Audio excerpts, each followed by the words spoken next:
Usa sa mga anak ni Police Senior Inspector Porferio Gabuya Jr. ay nakalas nga Deputy Chief for Operations sa Gihulngan City Police Station. Di makatuo nga NPA ang mipusil patay sa ilang amahan. Si Luan Merondina sa exclusive report. Matag Pasko, tradisyon na sa Banay Gabuya nga magkuyog aron magsalo-salo. Busa sakit alang sa kamagwangang anak lalaki sa nakalas nga police official nga si Porferio Gabuya III nga di na nila makauban ang ilang amahan karong Pasko. Nadyo na siya dire bisag sa sikihor pa siya sa una. Basta Pasko mo ulit na siya. Kung di siya kaulig 24, 25 nadyo na siya. Matod sa iyang anak, kung nakabantay lang ang iyang amahan sa mga suspitsado, posibleng nakadepensa pa kini sa iyang kaugalingon.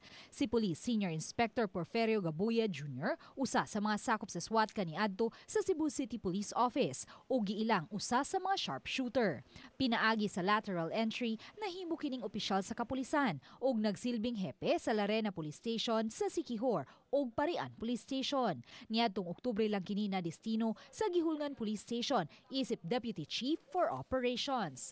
Apan di makatuo ang anak sa nakalas nga police official nga mga NPA ang responsable sa hitabo. Apan wa na siya misaysay pa sa basihan sa iyang mga pagduda. Dili lang sad kakabasol nila, ma'am. Pero lisod man good. Akong papa rin nakuan, napiit. Gitugyan na lang sa pamilyang Gabuya ang investigasyon ngadto sa kapulisan ug nang hinaot nga unta mahatagan og hustisya ang kalit nga kamatayon sa ilang padre di pamilya. Hinaoton ta na may investigahan jud og tarong, fair jud ba? Tanan. Ang 53 anyos nga si Police Senior Inspector Porferio Gabuya Jr. may 7 ka mga anak sa iyang asawang si Jacqueline. Hayan ugmang adlaw maabot na dinhi sa Sugbo ang patayng lawas ni Police Senior Inspector Porferio Gabuya Jr.